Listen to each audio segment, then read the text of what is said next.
Queridos hermanos y hermanas en el Señor, aquellos y aquellas que nos siguen a través de la televisión, de la radio, redes sociales, a través del canal de YouTube de la Basílica Nuestra Señora de la Altagracia.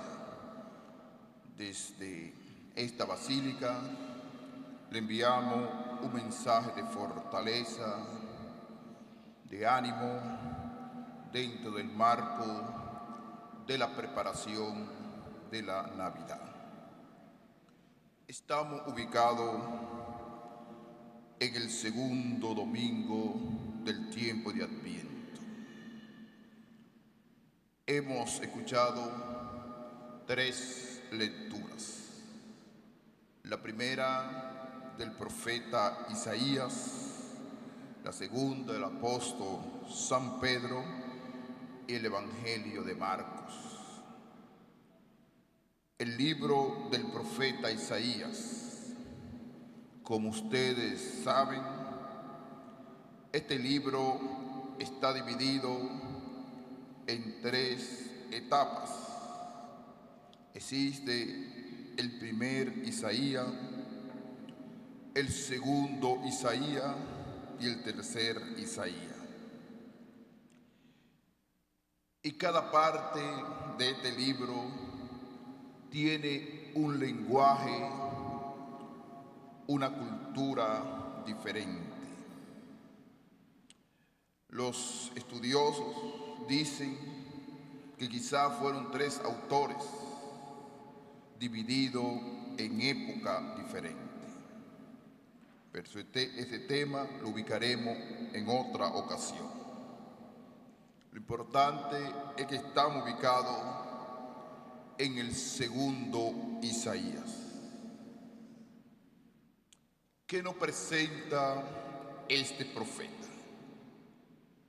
Ubicado aproximadamente en el 726 antes de la era cristiana, este pueblo abandona su raíz,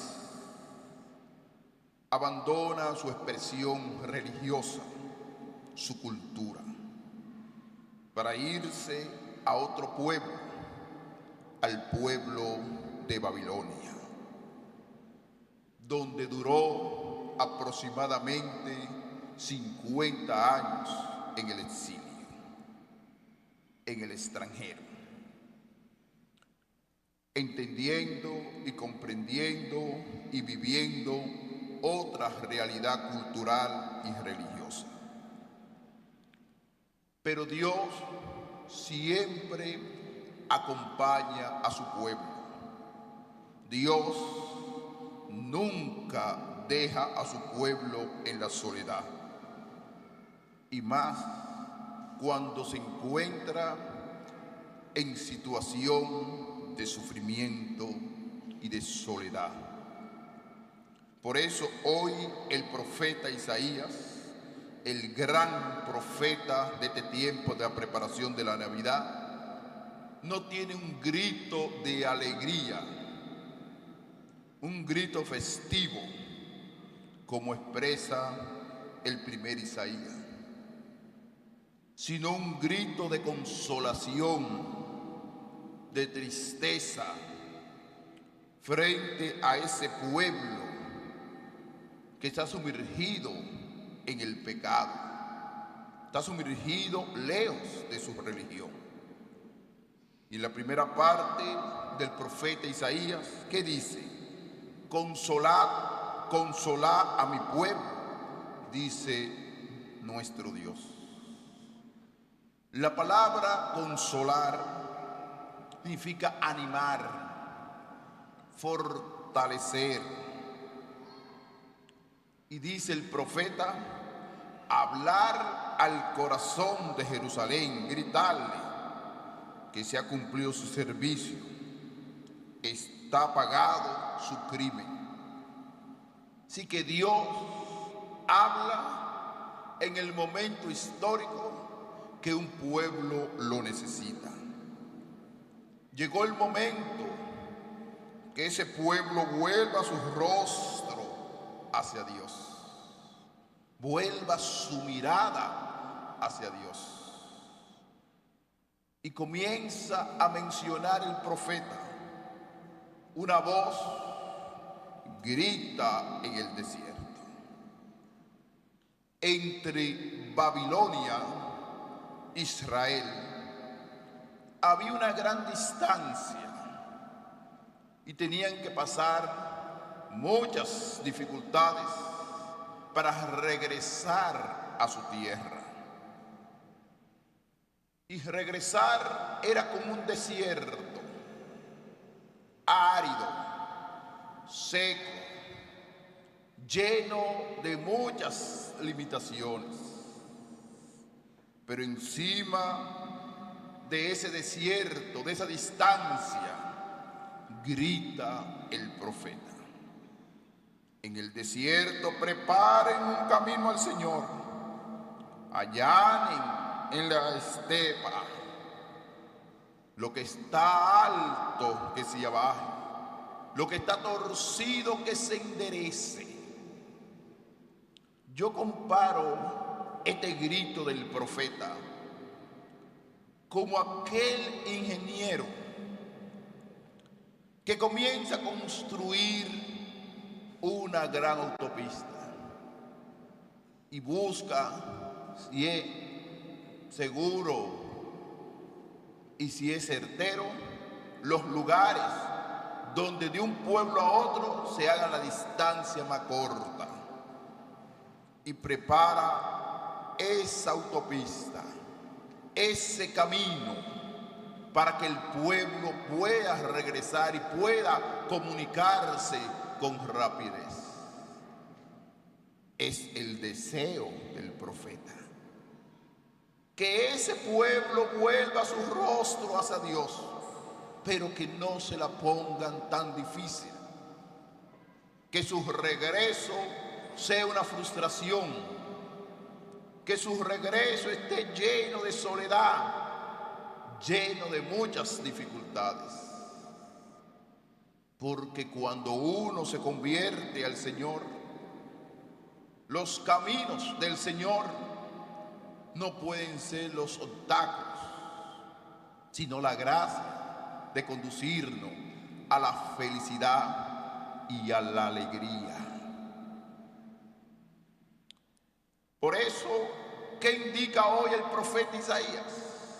Es un llamado que ese pueblo regresa a su cultura, a su expresión religiosa, a su templo, pero no puede estar lleno de esa cultura de Babilonia, la cultura del paganismo, la cultura del pecado, la cultura del alejamiento de Dios, sino de un Dios amoroso. Por eso, en este libro del profeta Isaías, quiere destacar también el concepto monoteísta del pueblo de Israel, que hay que adorar a un solo Dios, que hay que centralizar su mirada en el Dios de Israel, porque ellos habían arrastrado todo ese ambiente paganismo y tenían que limpiar su corazón, tenían que arreglar su vida para entrar en ese santuario del único Dios de Israel, que es el Dios de la paz, es el Dios que nos fortalece.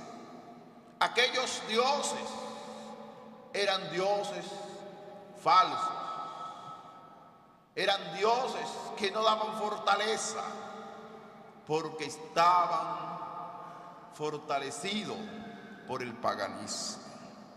Por eso dice hoy, gritará fuerte el profeta, gritará fuerte, no temas, porque el Señor está contigo. Mira al Señor tu Dios, llega con poder y su brazo manda. Miren que viene con él su salario, su recompensa lo precede. Así que Dios acompaña a este pueblo como un pastor que apacienta el rebaño. El otro elemento que aparece hoy en el segundo Isaías es el concepto de la universalidad, que no solamente será ese único pueblo que va a recibir la salvación, sino dice, el pastor que apacienta el rebaño, reúne con su brazo los corderos, los lleva sobre su pecho, cuida él mismo a las ovejas, cuida él mismo a las ovejas. Es decir, la cercanía de ese Dios. No es un Dios distante, sino que la única exigencia de ese Dios es un llamado a la conversión. Eso está personalizado también con tu vida. Como ese pueblo regresó, se le preparó el camino se le hizo más corto para que de Babilonia a Israel no tuviera tantas dificultades. Así es el Señor cuando uno se convierte de corazón. En el Evangelio de Marcos que hemos escuchado, ustedes saben que el tema del domingo pasado era el tema de estar vigilante, de estar despierto. Y hoy el Evangelio de Marcos comienza con una frase que es fundamental a nivel del concepto teológico. Dice, comienzo del Evangelio de Jesucristo, Hijo de Dios.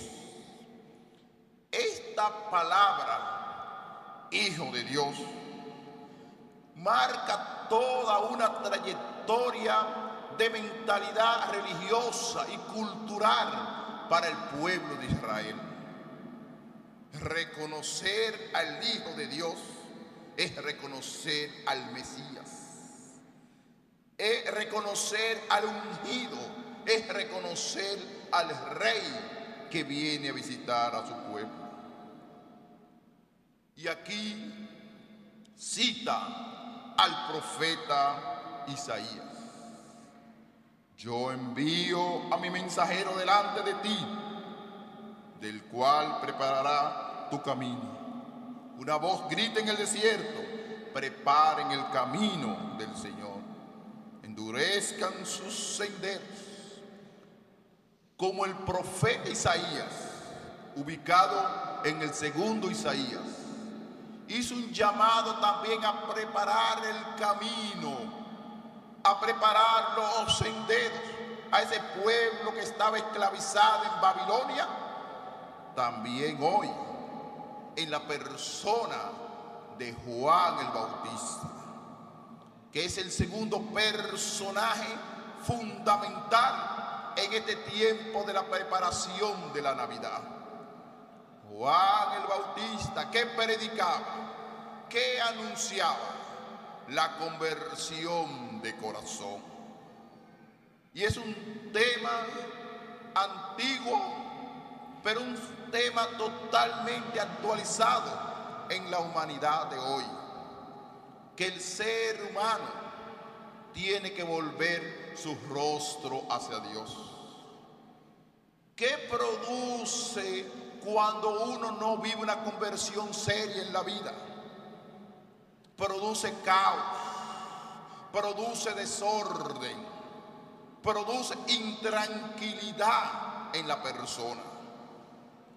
Pero con este llamado que hace el profeta Juan el Bautista, un llamado a la conversión, al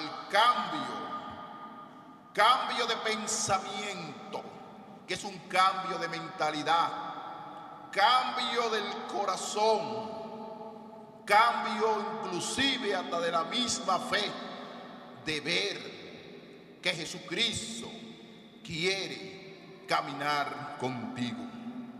Por eso se presenta ese hombre novedoso, ese hombre con nueva mentalidad, pero vestido de sencillez, de humildad, no vestido como aquellos que vivían en el palacio real, con mucha grandeza y con mucho poder, sino vestido de lo más humilde. ¿Y qué lleva la humildad en el ser humano? La humildad nos lleva a lo más sublime, a lo más grande, que es la contemplación de la presencia misericordiosa y la compasión de Dios. Por eso este hombre se presenta en el desierto, bautizando y predicando un bautismo de conversión. Ese bautismo de conversión todavía nosotros tenemos que vivirlo. No vivirlo de una forma cultural o de apariencia.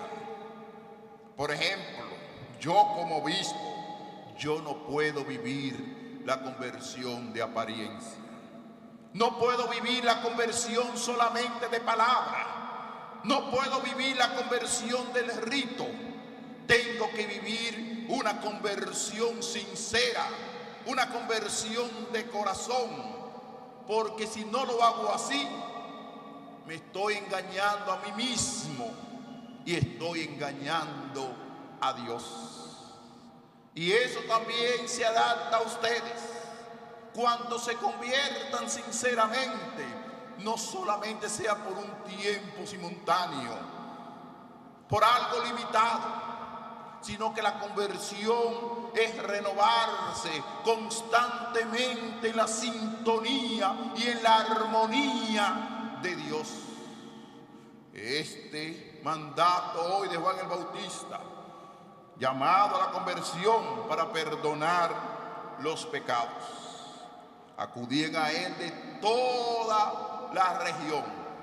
Aquí asumo lo que dice el profeta Isaías, el concepto de la universalidad.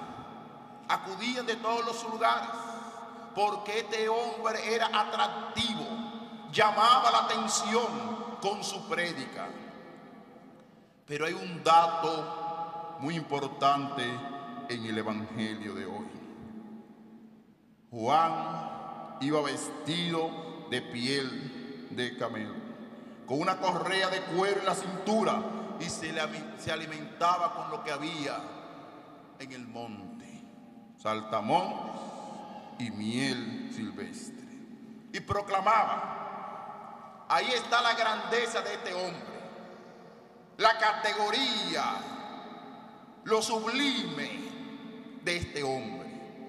Detrás de mí viene el que es más fuerte que yo no merezco agacharme para desatarle la correa de sus sandalias. Es el ejemplo de la humildad. Mirando que él dominaba un pueblo, que andaban detrás de él, que lo escuchaban, pero él descubrió que había otro más grande que él, que su objetivo era preparar el camino. ¿Cómo se llama esto en la gerencia moderna? Eso se llama que él supo descubrir, ser segundo. Ser segundo. A veces el ser humano no descubre eso. Y lo que se llama es de grandeza, de prepotencia, aquí mando yo. Aquí yo busco el poder yo. Y él lo podía hacer, pero no fue así. Descubrió que el verdadero bautismo estaba en las manos de Jesucristo, que es el bautismo del Espíritu Santo. Y todos y todas nosotros y nosotras estamos bautizados por ese bautismo, el bautismo del Espíritu Santo. Termino. ¿Cómo nosotros podemos personalizar esta palabra de Dios? Con la siguiente frase: yo envío mi mensajero delante de ti. Cada uno de ustedes, por el bautismo, están llamados a ser profetas, a anunciar el Evangelio.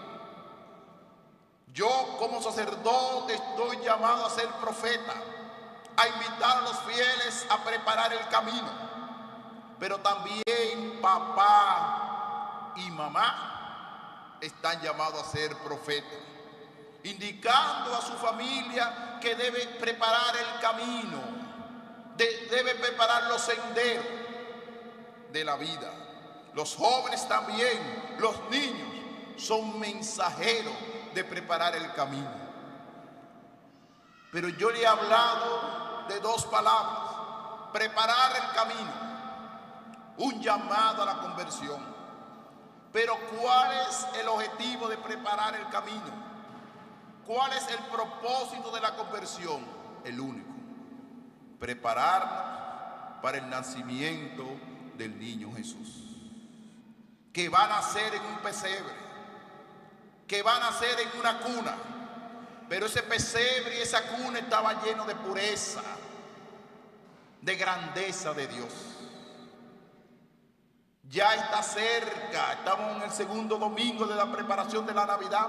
¿Tú estás preparando ese pequeño pesebre? ¿Tú estás preparando el nacimiento del niño Jesús? Por eso no podemos tener un concepto de mercado y de consumo. Colocar delante el consumo, colocar delante el mercado, colocar delante el comercio. Cuando colocamos el comercio y el mercado, no estamos preparando la Navidad. Estamos preparando para que 2 o 3 se hagan de dinero entre compra y venta. Pero tú estás vendiendo, usando ese concepto, el gran sentido de la Navidad, que es el nacimiento del niño Jesús que quiere nacer en ti. Deja nacer en ti a Jesucristo, no lo impida. Prepara ese camino, allana ese camino, que es tu corazón con un sentido de conversión. Que la Santísima Virgen de la Altagracia, que guía a su pueblo, también nos acompañe en esta conversión, en este tiempo de la preparación de la Navidad. Que así sea.